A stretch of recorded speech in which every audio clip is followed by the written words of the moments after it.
Okay, gosh, I love this episode. And so I'm super excited because I want to talk with you about something that came up in conversation recently that actually happens quite a bit in my work. Women ask me about price. And I want to say this clearly right at the start of this episode. I do not mind that question at all. It's a practical question. It's an adult, responsible question. So thoughtful women ask practical questions before they make decisions. That's why I don't mind it. And there's nothing wrong with that, right? What caught my attention, though, wasn't the question about price. It was how quickly the conversation and frankly, how the industry as a whole tends to jump to fear around this question. So you've probably heard it before. Like maybe even someone has said this to you. Well, what's it costing you not to fix this? And listen, I'm not saying that's a bad or a stupid question. I've even asked people that question, but there's a truth in it. And here's what I've noticed after years of sitting on calls with women and listening to their stories. Women already know the stakes. They are not confused about what's happening in their bodies. They are not sitting there unaware of the patterns in their families. I have talked to women who can list without hesitation the health history of every woman in their lineage, their mothers, their aunts, their grandmothers. They tell me about diabetes, heart disease, early deaths. They also feel the fatigue in their own bodies. They see the changes in the mirror.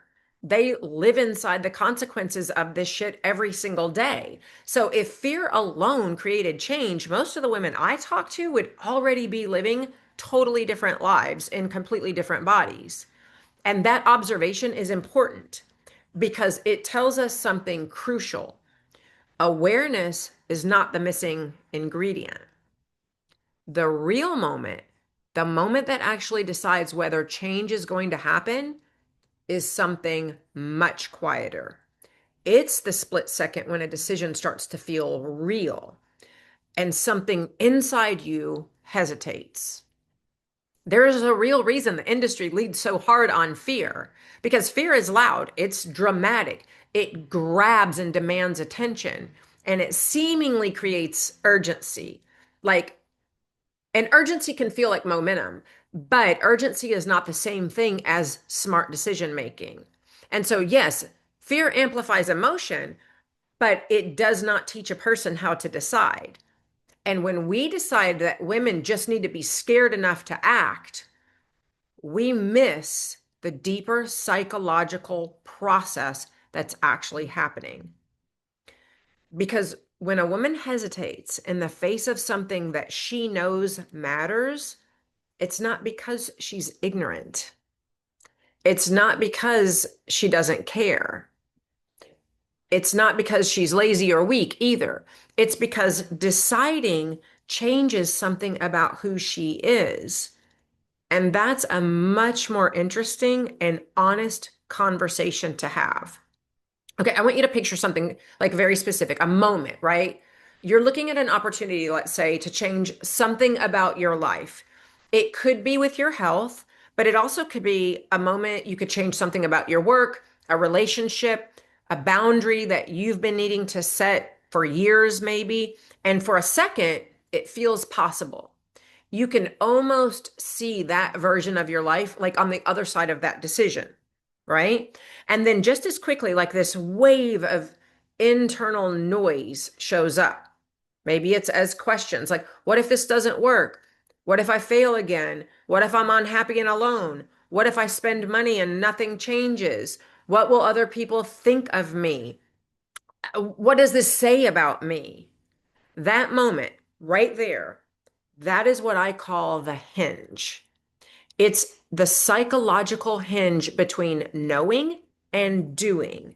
And most women are taught to interpret that as a moment to stop, to like wait, to gather more information, do research, be more certain, to have more reassurance.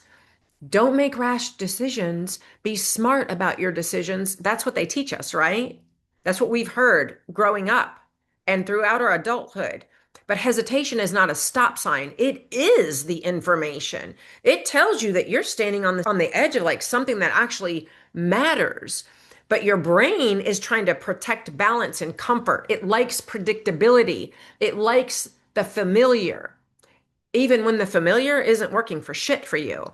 So when a decision threatens to change your identity, how you see yourself, how others see you, how your life is structured, when that's threatened, your system, your brain pushes back, not because the decision is wrong, but because change is inherently uncertain. I've watched women sit in that hinge moment and like talk themselves in circle, circle, circle. Brilliant women, capable women go round and round. Women who manage businesses and households and have built amazing careers. And the conversation they're having internally is not about like whether they understand the problem. It's about whether they can tolerate the discomfort and uncertainty of stepping into something new. I remember a woman I spoke to who she described this perfectly, I think. She told me, I know what I need to do. I've been watching you for years. I've known that I've wanted to work with you for years. But every time I got close to committing, it's like I felt this invisible wall come up. That wall wasn't a lack of information. It was the weight of her deciding to become someone who actually followed through. And that is a profound psychological shift. And here's the part nobody teaches. Decision making in the presence of uncertainty is a learned skill. It's not something you're supposed to like magically have mastered on your own. You're not born with it. The women who change their lives are not women who wait for fear to disappear.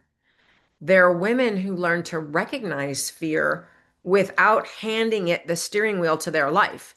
They notice the hesitation, they even respect it, and then they decide to move forward anyway, not recklessly or impulsively, but deliberately. There's a difference between waiting for certainty and acting with clarity. Certainty says, I'll move when I feel safe. Clarity says, I understand the risk and I'm choosing to move forward with it present. That's adulthood. That's where real change starts. I think sometimes we romanticize transformation as like this big dramatic moment or leap. And in reality, it's often super quiet. It's a woman sitting in her kitchen feeling that hinge moment and making a decision that nobody can see. That decision might look small from the outside, but internally, it's enormous because she's choosing to trust herself in the motion. And trust is built through action, not through waiting. That's a lesson that took years and like lots of money invested to learn. So if you're listening to this and it feels personal, that's not an accident. Most women know exactly the moments I'm talking about too. Think back in your life. You've stood in it before. Maybe you're standing in it right now. I don't know. And I'm not here to tell you what decision to make. That's not my job. My job, and the reason I'm having this conversation today, is to name what that moment is. Because when you can see it clearly, it loses some of its power to confuse and manipulate you. You realize that hesitation is not a verdict, it's actually a doorway. And walking through that doorway is less about being fearless and more about being willing to act with uncertainty, willing to become someone slightly different than you were yesterday. Like I said, most change, it begins quietly in a decision no one else witnesses. And yet those invisible decisions are the ones that shape an entire life. If this conversation hit close to home, you already know why. And that knowing is where everything starts. Thanks so much for spending time with me. I say it every week, but I mean it from the bottom of my heart. I absolutely love being here with you and having these chats each week. And I so appreciate that you spend this time with me. So that's all for me today, and I'll see you right back here next time.